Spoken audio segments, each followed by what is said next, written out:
दोस्तों, ये कहानी है एक ऐसी खौफनाक वारदात की जिसने पूरे शहर की नींद उड़ा के रख दी। जेनी नाम की लड़कियों के साथ वो हुआ जिसे उसने कभी अपने सपने में भी नहीं सोचा था। एक रात उसके ही फ्लैट में किसी ने गलत काम किया और बड़ी ही बेरहमी से उसको मौत के घाट उतार दिया। पुलिस ने इस केस को सुलझाने की हर मुमकिन कोशिश की, लेकिन ना तो कोई सबूत मिला और ना ही कातिल का कोई सुराग। आखिरकार इस केस को अनसोल्व मानकर बंद कर दिया गया। लेकिन कहानी खत्म नहीं हुई, क्योंकि 5 साल बाद जब इस केस की फाइलें दोबारा खोली गईं, तो ऐसे ऐसे राज सामने आने लगे कि सभी के होश ही उड़ा के रख दिए। आखिर उस रात जेनी के फ्लैट में कौन घुसा था? क्या कातिल सच में बच निकला था या फिर वो पूरे समय सबकी नजरों के सामने ही था? आइए देखते हैं फिल्म जस्टिस फॉर जेनी की कहानी। सुबह 11 बजे पुलिस स्टेशन इंचार्ज को कमिश्नर प्रभाकर का बुलावा आता है। वो 6 जून 2019 के जेनी मर्डर केस की फाइलें दोबारा खोलने का ऑर्डर देते हैं। इंचार्ज हैरान था, क्योंकि केस सालों पहले बंद हो चुका था।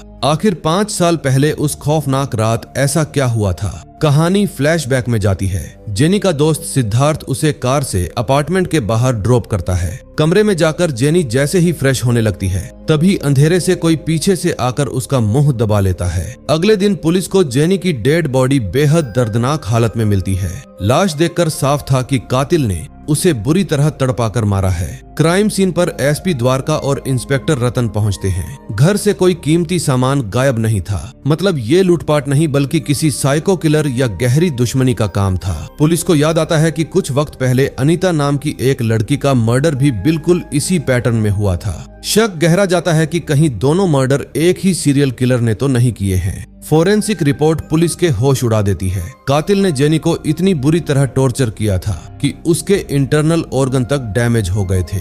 ये खबर सुनते ही जेनी की बेस्ट फ्रेंड प्रियंका पूरी तरह टूट जाती है। दोनों कॉलेज के दिनों से साथ थीं और डॉक्टर बनने के लिए नीट एग्जाम की तैयारी कर रही थीं। प्रियंका के पिता वही कमिश्नर प्रभाकर हैं, जिन्होंने अब केस रीओपन करवाया है। मर्डर वाली रात ही दोनों सहेलियों का नीट का रिजल्ट आया था। सिलेक्शन की खुशी में पार्टी हुई थी, जिसके बाद सिद्धार्थ ने जेनी को ड्रॉप किया था। किसी को अंदाजा नहीं था कि ये जश्न मातम में बदल जाएगा। अगले दिन एसपी द्वारका प्रेस को बताते हैं कि जेनी के साथ रेप हुआ है, लेकिन कातिल अभी भी मिस्ट्री है। उधर जसवंत नगर और आसपास के स्टूडेंट्स इंसाफ के लिए सड़कों पर उतर आते हैं। पूरे शहर में भयानक गुस्सा और डर का माहौल था। पब्लिक का गुस्सा बढ़ता देख कमिश्नर प्रभाकर खुद द्वारका के ऑफिस पहुंचते हैं। जेनी उनकी बेटी की तरह थी। उन्होंने सख्त वार्निंग दी कि अगर केस जल्दी सोल्व नहीं हुआ तो बड़ा एक्शन लिया जाएगा। दबाव बढ़ते ही पुलिस प्रियंका से पूछताछ करती है। वो बताती है कि उस रात पार्टी के बाद सिद्धार्थ ने पहले उसे घर छोड़ा और फिर जेनी को छोड़ने गया। दोनों 5 साल से अच्छे दोस्त थे, लेकिन कुछ टाइम से एक दूसरे को पसंद करने लगे थे। प्रियंका ने बताया कि जेनी शायद उस रात सिद्धार्थ को प्रपोज करने वाली थी, इसलिए हो सकता है उसने सिद्धार्थ को दोबारा बुलाया हो। पर पुलिस को ये बात हजम नहीं होती कि आधी रात को अचानक मिलने की क्या जरूरत पड़ गई। इसके बाद जेनी के माता पिता बताते हैं कि उस रात वो शहर से बाहर थे। जेनी ने घर पहुंचकर उन्हें तसल्ली के लिए कॉल भी किया था। एसपी द्वारका ने जब दुश्मनी या पैसों के विवाद पर पूछा तो उन्होंने साफ इनकार कर दिया। लेकिन जैसे ही सिद्धार्थ और जेनी के रिश्ते की बात उठी, जेनी के पिता बुरी तरह भड़क गए। उन्होंने गुस्से में कहा, अगर आप लोग असली कातिल को नहीं पकड़ सकते तो मत पकड़िए, लेकिन मेरी मरी हुई बच्ची के कैरेक्टर पर उंगली बिल्कुल मत उठाइए। अब शक की सुई सिद्धार्थ पर थी। पुलिस उसके सोशल मीडिया अकाउंट चेक करती है तो एक अजीब बात सामने आती है। उसकी फॉलोइंग लिस्ट में ज्यादातर सिर्फ लड़कियां ही थीं। एसपी द्वारका को शक था कि सिद्धार्थ का कई लड़कियों से अफेयर है, लेकिन सिद्धार्थ रोते हुए कसम खा रहा था कि वो सब सिर्फ उसकी दोस्त हैं। उसने बताया कि रिजल्ट आने की खुशी में वो कार में अपने डॉक्टर बनने के सपनों पर बात कर रहे थे। जेनी जब फ्लैट में गई तो उसे पता चला कि उसके पेरेंट्स लेट आएंगे। इन्वेस्टिगेशन में सामने आया कि जेनी ने सिद्धार्थ को दोबारा कॉल करके कॉफी शॉप चलने को कहा था। शायद वो अपने दिल की बात कहना चाहती थी। सिद्धार्थ ने पहले तो मना किया, लेकिन जेनी ने जैसे ही मैथ्यू के साथ जाने की बात कही तो सिद्धार्थ फौरन उसे पिक करने पहुंच गया। फ्लैट पर पहुंचकर सिद्धार्थ ने कई बार बेल बजाई और कॉल किए, पर अंदर से कोई रिस्पॉन्स नहीं मिला। घबराकर उसने गार्ड को बुलाया। दरवाजा अंदर से लॉक था। पुलिस को बुलाकर जैसे ही लॉक तोड़ा गया, अंदर का खौफनाक मंजर देखकर सबके होश उड़ गए। जेनी का मर्डर हो चुका था। अब द्वारका का शक सिद्धार्थ पर और गहरा गया। उन्होंने तीखे सवाल दागे, पहली बार तुम कार से आए थे, फिर दोबारा बाइक से क्यों आए और जब तुम अंदर गए तो गार्ड ने तुम्हें देखा क्यों नहीं? द्वारका ने दबाव बनाते हुए कहा कि तूने ही जेनी के साथ जबरदस्ती की है। उन्होंने सीधे धमकी दी, अगर सच उगल देगा तो इसे एक्सीडेंटल मर्डर दिखा देंगे, वरना फांसी के फंदे के लिए तैयार रहना। सिद्धार्थ बिलखते हुए चीख पड़ा, हम 5 साल पुराने दोस्त हैं, हमारे परिवार एक दूसरे के बहुत करीब हैं। द्वारका ने उसे तोड़ने की बहुत कोशिश की, लेकिन सिद्धार्थ अपनी बेगुनाही पर अड़ा रहा। अब पुलिस ने सीसीटीवी फुटेज खंगाली। इसमें दिखा कि जब सिद्धार्थ जेनी को ड्रॉप कर रहा था तब पीछे से एक और कार आई थी। वो कार उसी बिल्डिंग के 2nd फ्लोर पर रहने वाले गणेश की थी। गार्ड ने बताया कि गणेश एक सनकी आदमी है और कोई उसे पसंद नहीं करता। शक में पुलिस ने गार्ड को भी खूब पीटा, पर वहां से कोई सुराग नहीं मिला। इसके बाद जेनी के स्कूल फ्रेंड्स मैथ्यू और रफीक को बुलाया गया। इंस्पेक्टर रतन ने चालाकी से उन पर जाल फेंका। हमें कातिल का पता चल गया है, अब बस तुम लोग सच उगल दो। पुलिस 1 साइडेड लव का एंगल भी चेक कर रही थी, लेकिन सहेलियों ने कंफर्म किया कि जेनी सिर्फ सिद्धार्थ को पसंद करती थी। ऐसे में पुलिस को लगा कि शायद किसी और ने जलन या बदले की आग में ये मर्डर किया हो। डिलीवरी बॉय से लेकर हर अजनबी की कुंडली निकाली गई, लेकिन पुलिस के हाथ खाली थे। अनीता मर्डर केस की तरह ये केस भी उलझता जा रहा था। तभी एसआई सत्यम ने एक अहम पॉइंट पकड़ा। घर का कोई भी दरवाजा या खिड़की टूटी नहीं थी, यानी कातिल मेन दरवाजे से ही अंदर आया था। मुमकिन है जेनी ने खुद दरवाजा खोला हो, जिसका मतलब था कि कातिल कोई जान पहचान वाला ही है, या फिर दरवाजा खुलते ही कातिल जबरदस्ती घर में घुस गया हो। तभी नई फोरेंसिक रिपोर्ट आती है। इसमें खुलासा होता है कि कातिल का blood group A positive, B positive, AB negative या O पॉजिटिव हो सकता है। शक के घेरे में 5 लोग थे जिनके ब्लड ग्रुप इससे मैच कर रहे थे। ये 5 लोग थे सिद्धार्थ, मरीमुथु, मित्रण, सिक्योरिटी गार्ड, और 5वां नाम सुनकर सबके पैरों तले जमीन खिसक गई। वो नाम था जेनी के अपने पिता का। द्वारका ने तुरंत 5 के DNA टेस्ट का ऑर्डर दिया। इंस्पेक्टर रतन हैरान था कि एक पिता पर कोई कैसे शक कर सकता है, पर द्वारका ने साफ कहा कि वो भी एक मर्द है और पुलिस ने ऐसे खौफनाक केस पहले भी देखे हैं। दूसरी तरफ प्रियंका अपनी सहेली की याद में तड़प रही थी। वो इस सदमे को बर्दाश्त नहीं कर पा रही थी और उसने खुद को एक कमरे में कैद कर लिया था। करीब 10 दिन बीत चुके थे। प्रियंका देख रही थी कि जो मर्डर केस कल तक अखबारों की हेडलाइन था, वो अब आखिरी पन्नों में कहीं दब गया है। उसे लगने लगा था कि पुलिस की जांच पूरी तरह ठंडी पड़ चुकी है। अब तो उसे अपने कमिश्नर पिता प्रभाकर पर भी यकीन नहीं रहा था। उधर प्रभाकर खुद भी पॉलिटिक्स और डिपार्टमेंट के भारी दबाव में पिस रहे थे। उन्होंने एसपी द्वारका को सख्त ऑर्डर दे दिया कि किसी भी कीमत पर यह केस सोल्व होना ही चाहिए। इसी बीच थाने में एक अनजान लड़की का फोन आता है। द्वारका और रतन फौरन उससे मिलने पहुंचते हैं। लड़की उन्हें कुछ ऐसा बताती है जिसे सुनकर दोनों के होश उड़ जाते हैं। हालांकि पुलिस इस जानकारी को अभी पूरी तरह सीक्रेट रखती है। उधर जेनी की मां प्रियंका से मिलने उसके घर आती है। बेटी को खोने के गम में उनका बुरा हाल था। उन्होंने प्रियंका को वो गिफ्ट दिया जो उन्होंने जेनी के मेडिकल कॉलेज जाने की खुशी में खरीदा था। ये इमोशनल पल प्रियंका को अंदर तक झकझोर कर रख देता है। पुलिस ने पूरे शहर में चेक पोस्ट लगा दिए थे।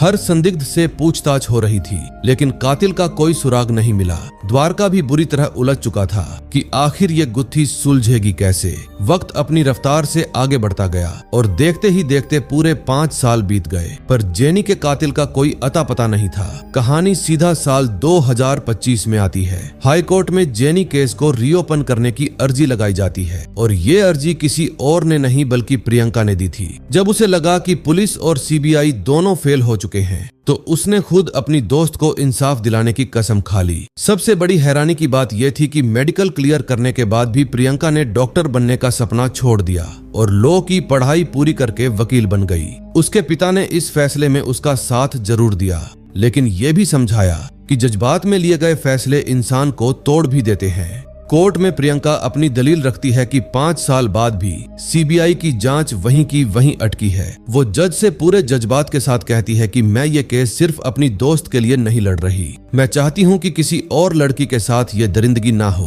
क्योंकि वो हैवान आज भी आजाद घूम रहा है। रूल्स के हिसाब से पुराने केस को दोबारा खोलने के लिए नए सबूत चाहिए होते हैं। प्रियंका हाई कोर्ट का पुराना ऑर्डर पेश करती है जिसमें दोबारा जांच की परमिशन दी गई थी। इसके बाद जज केस को एक्सेप्ट कर लेते हैं। अगली हियरिंग में प्रियंका इंस्पेक्टर रतन और एसपी द्वारका से क्रॉस क्वेश्चन करने की परमिशन मांगती है। वो रतन पर सीधे लापरवाही का इल्जाम लगाती है। सरकारी वकील बचाव में कहते हैं कि सीसीटीवी और फिंगरप्रिंट सर्च से कोई सुराग नहीं मिला था। इस पर जज पलटकर पूछते हैं कि अगर सबूत नहीं मिले तो क्या केस ऐसे ही बंद कर दिया जाएगा। सरकारी वकील सफाई देते हैं कि उस वक्त द्वारका और रतन का अचानक ट्रांसफर हो गया था, इसीलिए केस सीबीआई को दिया गया। वो जांच पूरी करने के लिए 6 महीने का और वक्त मांगते हैं, लेकिन प्रियंका तुरंत एक डॉक्यूमेंट पेश करके साबित कर देती है कि कोर्ट पहले भी जांच एजेंसियों को एक्स्ट्रा टाइम दे चुका है। इतने सालों में केस सोल्व ना होना सीधे सिस्टम का फेलियर था। इसके बाद प्रियंका कोर्ट में जेनी से पहले हुए अनीता मर्डर केस का जिक्र करती है। दोनों के मर्डर का पैटर्न बिल्कुल सेम था। उस वक्त सदन नाम के एक आदमी पर शक हुआ था, लेकिन सबूत की कमी से वो बच निकला। जब सरकारी वकील पूछते हैं कि क्या गारंटी है कि दोनों मर्डर एक ही कातिल ने किए हैं, तो प्रियंका दूसरे राज्यों के कई ऐसे अनसोल्व्ड केस का हवाला देती है जहां लड़कियों का पहले रेप हुआ और फिर बेरहमी से मर्डर। वो चेतावनी देती है कि अगर कातिल नहीं पकड़ा गया तो ये सब आगे भी होता रहेगा। प्रियंका इंस्पेक्टर रतन से पूछती है कि क्या उन्होंने अनीता और जेनी के केस में कोई कनेक्शन खोजने की कोशिश की थी। रतन बताता है कि कोशिश की गई थी, लेकिन अनीता के क्राइम सीन पर कोई फोरेंसिक सैंपल नहीं मिला था। तभी प्रियंका केस का सबसे बड़ा पॉइंट उठाती है। वो कोर्ट को बताती है कि अनीता के क्राइम सीन पर 11 नंबर के जूते का निशान मिला था। आमतौर पर इतने बड़े साइज का जूता पहनने वाले इंसान की हाइट कम से कम 6 फीट या उससे ज्यादा ही होती है। प्रियंका सवाल दागती है कि आखिर पुलिस ने इतने बड़े सुराग को नजरअंदाज कैसे कर दिया और इस एंगल से इन्वेस्टिगेशन क्यों नहीं की। सरकारी वकील तुरंत पलटवार करते हैं। वो कहते हैं कि सिर्फ जूतों के निशान से किसी को कातिल नहीं माना जा सकता। उन्होंने एक पुरानी घटना का जिक्र किया जहां एक छोटे कद के चोर ने पुलिस को चकमा देने के लिए 10 नंबर के जूते पहन लिए थे, यानी सिर्फ फुटप्रिंट्स कोई पक्का सबूत नहीं थे। लेकिन तभी प्रियंका कोर्ट में एक सनसनीखेज खुलासा करती है। वो बताती है कि 4 साल पहले एक मजदूर महिला ने द्वारका और रतन से एक हमले की शिकायत की थी। पुलिस ने चुपचाप अंदरूनी जांच तो की, लेकिन कातिल पकड़ में नहीं आया। उस महिला के मुताबिक भी हमलावर की हाइट करीब 6 फीट थी। प्रियंका दावा करती है कि हो सकता है वही इंसान अनीता और जेनी का भी कातिल हो। वो जज से कहती है कि अगर पुलिस ने इन सारी घटनाओं को आपस में जोड़कर देखा होता तो शायद कातिल बहुत पहले ही सलाखों के पीछे होता। इंस्पेक्टर रतन मानता है कि उन्होंने अनऑफिशियल जांच की थी, लेकिन केस दर्ज इसलिए नहीं हुआ क्योंकि वो महिला बदनामी के डर से पीछे हट गई थी। अगली सुनवाई में एसपी द्वारका कटघरे में होते हैं। प्रियंका उनसे सीधे पूछती है कि क्या उन्होंने ये सारी जानकारी नए ऑफिसर्स को दी थी। द्वारका जवाब देते हैं कि महिला की इज्जत का ख्याल रखते हुए एफआईआर दर्ज नहीं की गई थी। हालांकि इलाके के गुंडों और संदिग्धों से पूछताछ हुई थी। महिला को तस्वीरें भी दिखाई गईं, पर वो किसी को पहचान नहीं सकी। तभी प्रियंका केस का सबसे बड़ा सवाल दागती है कि क्या उस महिला के पास कोई सबूत था। द्वारका बताते हैं कि महिला के शरीर पर तो कुछ नहीं मिला, लेकिन उसकी साड़ी पर एक डीएनए सैंपल जरूर मिला था। बस यहीं प्रियंका पुलिस की सबसे बड़ी लापरवाही पकड़ लेती है। वो पूरे कॉन्फिडेंस के साथ पूछती है कि अगर साड़ी पर सैंपल मिला था तो उसे जेनी केस के सैंपल से मैच क्यों नहीं कराया गया। अगर उस वक्त ये छोटा सा टेस्ट हो जाता तो शायद दोनों केस उसी दिन सोल्व हो जाते। ये साफ हो चुका था कि पुलिस ने सबूतों को कभी सीरियसली लिया ही नहीं। सरकारी वकील तुरंत ऐतराज जताते हैं कि वो केस कभी ऑफिशियली दर्ज ही नहीं हुआ था। उन्होंने प्रियंका पर इल्जाम लगाया कि कमिश्नर की बेटी होने का फायदा उठाकर उसने पुलिस की सीक्रेट इंफॉर्मेशन निकाली है, लेकिन प्रियंका बहुत शांत रहकर जवाब देती है कि जब ये केस रीओपन हुआ तो वो मजदूर महिला खुद उससे मिलने आई थी। उसी महिला ने बताया था कि कातिल 6 फीट लंबा था, उसकी दाढ़ी थी और उसने चाकू की नोक पर उसका रेप किया था। कुंवारी होने की वजह से बदनामी के डर से उसने सिर्फ द्वारका से अनऑफिशियल मदद मांगी थी। कोर्ट के सख्त ऑर्डर पर जेनी केस और महिला की साड़ी वाले सैंपल का दोबारा लैब टेस्ट होता है। जैसे ही रिपोर्ट कोर्ट में पड़ी जाती है, पूरे कमरे में सन्नाटा छा जाता है। दोनों सैंपल एक ही दरिंदे के थे। ये खुलासा होते ही द्वारका तुरंत वो रिपोर्ट पूरे तमिलनाडु के थानों में भिजवा देते हैं ताकि ऐसे किसी भी अनसोल्व्ड केस का कनेक्शन जोड़ा जा सके। कोर्ट रूम में प्रियंका की जमकर तारीफ होती है। जो काम पुलिस इतने सालों में नहीं कर पाई वो प्रियंका ने अकेले कर दिखाया था। डिपार्टमेंट के लिए ये सच में बहुत बड़ी शर्मिंदगी की बात थी। जब थानों से कोई क्लू नहीं मिलता तो द्वारका रिपोर्ट को स्टेट की सभी जेलों में भिजवाते हैं। वो जानना चाहते थे कि कहीं 6 फीट हाइट वाला कोई ऐसा क्रिमिनल पहले से ही जेल में तो नहीं बैठा। इसके बाद प्रियंका कोर्ट में कुछ पुरानी न्यूज कटिंग्स पेश करती है। वो बताती है कि केरल और तमिलनाडु के अलग अलग गांवों में भी बिल्कुल ऐसा ही खौफनाक पैटर्न देखने को मिला था। पहले रेप और फिर बेरहम मर्डर, लेकिन स्टेट अलग होने की वजह से पुलिस कभी डॉट्स कनेक्ट ही नहीं कर पाई और कातिल बेखौफ घूमता रहा। फिर प्रियंका 80 के दशक के एक कुख्यात सीरियल किलर का एग्जाम्पल देती है। वो किलर बड़े मर्डर करने के बाद जानबूझकर किसी छोटे जुर्म में सरेंडर कर देता था। उसे अच्छे से पता था कि पुलिस उसे बाहर सड़कों पर ढूंढेगी, जेल की 4 दीवारी में नहीं। प्रियंका को गहरा शक था कि जेनी का कातिल भी बिल्कुल यही पैंतरा आजमा रहा है। हो सकता है वो खौफनाक मर्डर करने के बाद किसी मामूली केस में जेल की रोटियां तोड़ रहा हो। इसलिए वो सजेस्ट करती है कि जेल में बंद ऐसे सभी क्रिमिनल्स का DNA टेस्ट होना चाहिए। उधर कमिश्नर प्रभाकर पर सिस्टम और मीडिया का प्रेशर और ज्यादा बढ़ चुका था। प्रभाकर द्वारका से कहते हैं कि वो अपनी बेटी को बहुत अच्छे से जानते हैं और बिना किसी पक्के सबूत के वो कोर्ट में इतनी बड़ी बात कभी नहीं बोलेगी। द्वारका उन्हें टोकते हुए कहता है कि वो आपकी बेटी होने के साथ साथ एक अहम गवाह भी है। मुमकिन है उसने हमसे कुछ छुपाया हो। पर प्रभाकर को प्रियंका पर अटूट भरोसा था। उन्होंने साफ कर दिया कि मेरी बेटी ने इस केस के लिए अपना करियर तक कुर्बान कर दिया है और मैं अपनी पावर का इस्तेमाल करके उसे बिल्कुल नहीं रोकूंगा। हमारा काम सिर्फ असली कातिल को पकड़ना है। तभी अचानक चीफ सेक्रेटरी का कॉल बज उठता है और वो इस हाई प्रोफाइल केस की नई अपडेट मांगते हैं। कमिश्नर प्रभाकर तुरंत ऑर्डर देते हैं कि ये फोरेंसिक रिपोर्ट अब सिर्फ तमिलनाडु ही नहीं बल्कि आसपास के सभी राज्यों की जेलों में भी भेजी जाए। पुलिस को ये पता लगाना था कि कहीं इसी पैटर्न वाला कोई मुजरिम पहले से जेल में तो नहीं बैठा है। देखते ही देखते कई राज्यों में बड़े लेवल पर तलाश शुरू हो जाती है। दूसरी तरफ प्रियंका भी दिन रात पुराने केसों की कड़ियां जोड़ने में लगी थी। तभी केरल की कन्नूर जेल से एक बड़ी खबर आती है। वहाँ 6 फीट लंबा एक आदमी बंद था जो बिल्कुल ऐसे ही एक केस में पकड़ा गया था। बिना वक्त बर्बाद किए पुलिस की टीम तुरंत कन्नूर पहुंच जाती है। वहां पुलिस का सामना सीनान नाम के आदमी से होता है। कुछ वक्त पहले ही उसने केरल के एक नाइट क्लब में लड़कियों के साथ बदतमीजी की थी। वहां मौजूद लोगों ने उसे रंगे हाथों पकड़कर पुलिस के हवाले कर दिया था और इसी मामूली केस की वजह से वो जेल में था। लेकिन पुलिस को पूरा यकीन हो चुका था कि यही वो हैवान है जो इतने बड़े मर्डर्स के पीछे छुपा है। इसीलिए फौरन उसे कस्टडी में ले लिया जाता है क्योंकि अब उस पर पूरे 3 मर्डर का शक था। अगले दिन सीनान को कोर्ट में पेश किया जाता है। जब जज उससे पूछते हैं कि आखिर उसने ये सब क्यों किया तो उसका जवाब सुनकर पूरे कोर्ट रूम में सन्नाटा छा जाता है।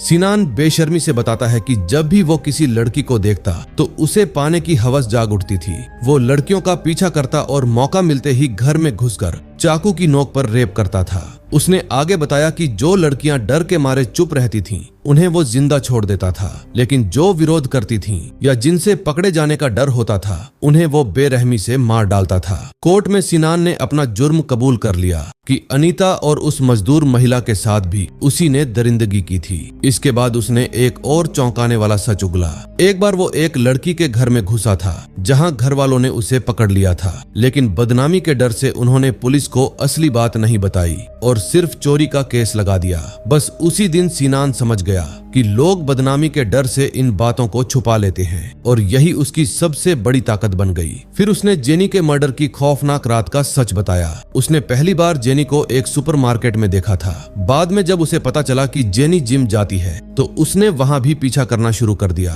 उस रात जब उसे पता चला कि जेनी के पेरेंट्स घर पर नहीं हैं, तो वो अपार्टमेंट तक पहुंच गया। सिद्धार्थ के जाने के बाद जब जेनी बाहर गई तो दरवाजा खुला रह गया और इसी मौके का फायदा उठाकर सीनान अंदर घुस गया। जेनी जब अपनी माँ से फोन पर बात कर रही थी तो सीनान समझ गया कि उसके पास 3 घंटे का टाइम है। जैसे ही जेनी नहाकर बाहर आई उसने उसे बांध दिया और कई बार रेप किया। तभी बाहर सिद्धार्थ के आने की आवाज हुई। जेनी ने जैसे ही चिल्लाने की कोशिश की, सीनान को लगा कि वो पकड़ा जाएगा, इसलिए उसने बिना कुछ सोचे चाकू से हमला करके जेनी को मौत के घाट उतार दिया। इसके बाद जब सिद्धार्थ गार्ड को बुलाने नीचे गया, उसी बीच सिनान वहां से फरार हो गया। सिनान ने कोर्ट में यह भी माना कि जब पुलिस उसे पागलों की तरह ढूंढ रही थी तब उसने जानबूझकर नाइट क्लब में हंगामा किया ताकि वो जेल चला जाए। उसे पता था कि पुलिस कातिल को बाहर ढूंढेगी, जेल के अंदर नहीं। प्रियंका की बताई हुई सीरियल किलर वाली थ्योरी बिल्कुल सच साबित हुई थी। सबसे खौफनाक बात यह थी कि इस दरिंदे को अपने किए पर रत्ती भर पछतावा नहीं था। कोर्ट को शक हुआ कि ये मेंटली डिस्टर्ब है, इसलिए उसका मेडिकल टेस्ट करवाया गया। अगली हियरिंग में उस मजदूर महिला को भी बुलाया गया। अब वो शादीशुदा थी, इसलिए जज ने पहचान छुपाने के लिए अपने केबिन में बयान लिया। महिला ने सिनान को तुरंत पहचान लिया और पूरी घटना सच बता दी। मेडिकल रिपोर्ट में साफ हो गया कि सिनान पूरी तरह नॉर्मल था और उसने सब कुछ पूरे होश में किया था। उधर कमिश्नर प्रभाकर का सीना अपनी बेटी प्रियंका पर गर्व से चौड़ा हो गया था। जो काम पुलिस सालों में नहीं कर पाई वो उनकी बेटी ने कर दिखाया था।